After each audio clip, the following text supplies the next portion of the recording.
जय हिंद वॉरियर्स। स्वागत है आप लोगों का फुल पत्ती वाले क्लास के रिवीजन में। दोस्तों आज है 14 जनवरी और हम लोग रोज़ की तरह आज करंट अफेयर्स का रिवीजन लेकर आए हैं।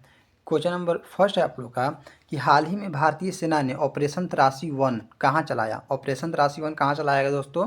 तो ऑपरेशन त्रासी 1 जम्मू कश्मीर में चलाया गया। कहाँ चलाया गया? जम्मू कश्मीर में चलाया गया। ऑपरेशन त्रासी 1 भारतीय सेना सीआरपीएफ और जम्मू कश्मीर पुलिस के द्वारा चलाया गया। किन किन के द्वारा चलाया गया? तो भारतीय सेना, सीआरपीएफ और जम्मू कश्मीर पुलिस के द्वारा चलाया गया। जम्मू कश्मीर के किश्तवाड़ जिला में छुपे हुए आतंकवादियों को मारने के लिए ऑपरेशन त्रासी चलाया गया। देखिए, जम्मू कश्मीर के किश्तवाड़ जिला है, उसी में आतंकवादी छुपे हुए थे, उसी को मारने के लिए ऑपरेशन त्रासी 1 चलाया गया। अच्छा, अगर पूछेगा कि ऑपरेशन एब्सोल्यूट रिजॉल्व कहाँ चलाया गया, तो ऑपरेशन एब्सोल्यूट रिजॉल्व वेनेजुएला में चलाया गया। किनके द्वारा? तो यूएसए के द्वारा चलाया गया। ऑपरेशन सिंधु ईरान में चलाया गया भारत के द्वारा, क्योंकि वहाँ पर कुछ भारतीय फंस गए थे, उसको निकालने के लिए। ऑपरेशन सागर बंधु द्वितीय चक्रवात के दौरान श्रीलंका में चलाया गया। कौन सा? ऑपरेशन सागर बंधु। और ऑपरेशन ब्रह्मा म्यांमार में चलाया गया। क्वेश्चन नंबर सेकंड है आप लोग का कि हाल ही में ECINET डिजिटल प्लेटफॉर्म किसने लॉन्च किया? ECINET केंद्रीय चुनाव आयोग ने। किसने लॉन्च किया? केंद्रीय चुनाव आयोग ने लॉन्च किया। ECINET एक डिजिटल प्लेटफॉर्म है जिसके द्वारा नागरिक, उम्मीदवार, दल एवं चुनाव अधिकारी को एक साथ कनेक्ट किया जाता है। समझ गया? ECINET में इंग्लिश के अलावा अन्य 22 भाषाएं भी उपलब्ध है। ECI का स्थापना कब हुआ था? तो एक बार और बता चुके हैं कि 25 जनवरी 1950 ईस्वी को हुआ था। इसलिए 25 जनवरी को ही राष्ट्रीय मतदाता दिवस मनाते हैं। वर्तमान मुख्य चुनाव आयुक्त ज्ञानेश कुमार हैं। कौन है वर्तमान मुख्य चुनाव आयुक्त? ज्ञानेश कुमार। एवं अन्य चुनाव आयुक्त विवेक जोशी और सुखवीर सिंधु हैं। प्रथम मुख्य चुनाव आयुक्त कौन है? तो सुकुमार सेन है। प्रथम महिला मुख्य चुनाव आयुक्त कौन है? रमा देवी है। अगला देखिए, ECI का जिक्र किस अनुच्छेद में किया जाता है? तो अनुच्छेद 324 में ECI का जिक्र किया जाता है। वर्तमान मुख्य चुनाव आयुक्त CIC मुख्य सूचना आयुक्त वर्तमान मुख्य सूचना आयुक्त CIC राजकुमार गोयल जी। कौन है? सूचना आयुक्त पूछेगा तो राजकुमार गोयल मारना है। अगर चुनाव आयुक्त पूछेगा तो ज्ञानेश कुमार मारना है। अगर वर्तमान मुख्य सतर्कता आयुक्त पूछेगा तो प्रविष्ट वशिष्ठ मारना है, प्रवीण वशिष्ठ मारना है। क्वेश्चन नंबर थर्ड देखिए आप लोग का। क्वेश्चन नंबर थर्ड है कि हाल ही में राष्ट्रपति पुलिस कलर पुरस्कार से सम्मानित होने वाला देश 15वां देश का सम्मानित होने वाले देश का 15वां राज्य कौन सा है? तो सिक्किम है। कौन सा है? सिक्किम है। राष्ट्रपति पुरुष कलर पुरस्कार उत्कृष्ट सेवा, बहादुरी, अनुशासन और समर्पण के लिए दिया जाता है।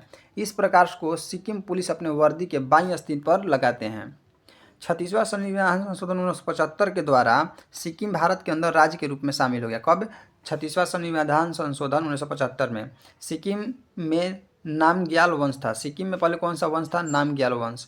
भारत में स्थित हिमालय की सबसे ऊंची चोटी कौन सी है? तो कंचनजंगा है। कंचनजंगा है जो सिक्किम में स्थित है। भारत की सर्वोच्च चोटी माउंट एवरेस्ट है।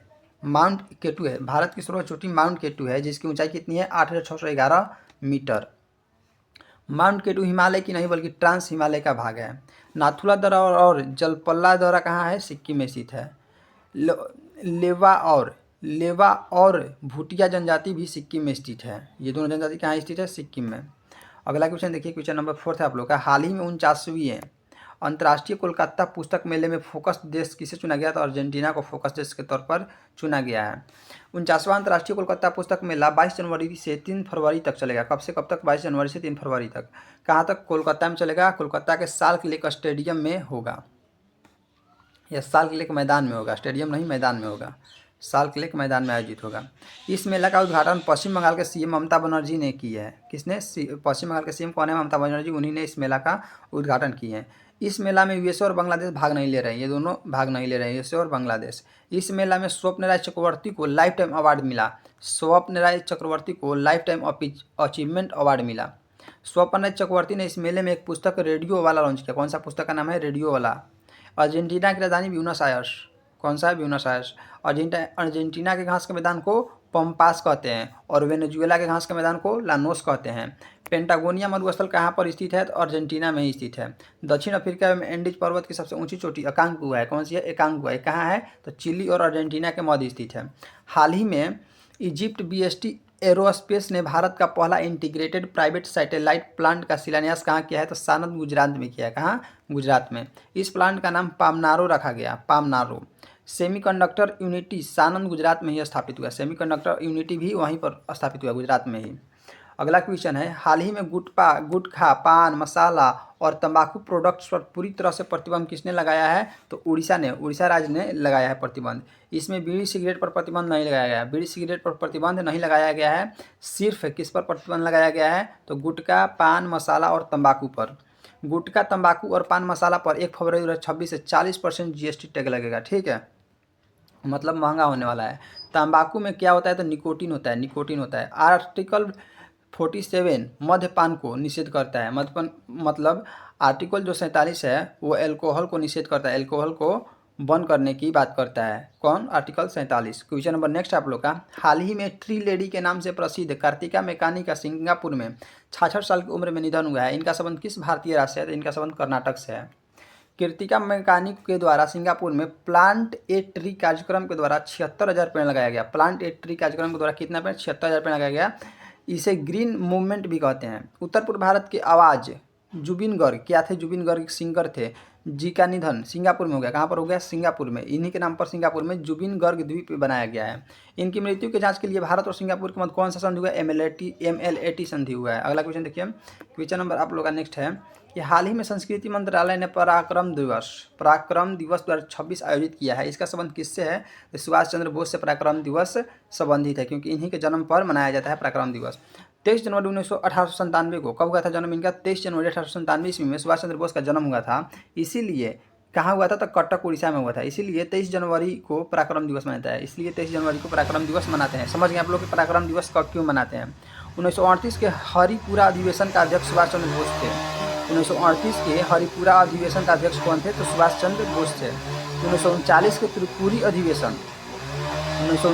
त्रिपुरी अधिवेशन में सुभाष चंद्र बोस और महात्मा गांधी के तरफ से पट्टाभी सीताराम देखिए 1939 के त्रिपुरी अधिवेशन में सुभाष चंद्र बोस और महात्मा गांधी की तरफ से पट्टाभी सीतारामैया भाग लिए थे। कौन कौन?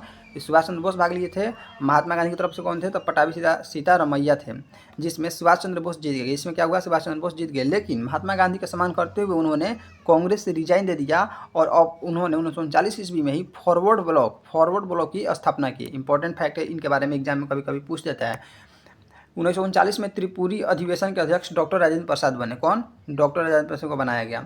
इंडिया स्ट्रगल किन की पुस्तक है? तो सुभाष चंद्र बोस की पुस्तक है। तुम मुझे खून दो मैं तुम्हें आज़ादी दूंगा और दिल्ली चलो, ये दोनों नारा किसने दिया था? सुभाष चंद्र बोस ने ही दिया था। 2026 का पराक्रम दिवस कब से कब तक मनाया जा रहा है? तो 25 जनवरी को श्री विजयपुरम अंडमान निकोबार में मनाया जा रहा है, क्योंकि अंडमान निकोबार में आज़ाद हिंद फौज का गठन हुआ था। 1943 ईस्वी में अंडमान निकोबार को सुभाष चंद्र बोस ने तिरंगा फहराकर स्वतंत्र भारत की घोषणा की। सुभाष चंद्र बोस ने कब? 1943 ईस्वी में अंडमान निकोबार में ही। सुभाष चंद्र बोस ने आज़ाद हिंद फौज में रानी लक्ष्मीबाई रेजिमेंट गठन किया। कौन? सुभाष चंद्र बोस ने आज़ाद हिंद फौज में रानी लक्ष्मीबाई रेजिमेंट का गठन किया था। 2026 में सुभाष चंद्र बोस की कौन सी जयंती है? तो 129वीं जयंती है। 2022 में इंडिया गेट पर किंग जॉर्ज पंचम की प्रतिमा हटाकर सुभाष चंद्र बोस की प्रतिमा लगाई गई। 2022 की बात यही है। महात्मा गांधी को राष्ट्रपिता किसने कहा? सुभाष चंद्र बोस ने कहा। महात्मा गांधी को राष्ट्रपिता सुभाष चंद्र बोस के द्वारा ही कहा गया। अगला क्वेश्चन आप लोग को कि हाल ही में रिसर्च नहीं दिख रहा होगा आप लोग को, हाल ही में रिसर्च और स्कॉलर्स के लिए अटल बिचल अग्रगामी योजना की घोषणा किसने की? तो असम ने की। किसने की? असम ने। असम के CM हिमंत बिस्वा शर्मा है। इस स्कॉलर्स के अंतर्गत 25,000 रुपया दिया जाएगा और जो दिव्यांग होगा उसको 40,000 रुपया दिया जाएगा। अगला क्वेश्चन है कि हाल ही में आर्कटिक हवा के एक शक्तिशाली प्रवाह से बने तूफान फॉरेन ने कहाँ दस्तक दी है? तो अमेरिका में दस्तक दी है। अमेरिका में आप अमेरिका के बारे में हम लोग जानते हैं कि यहाँ पर कौन सा ऑपरेशन चला गया? Operation absolute resolve.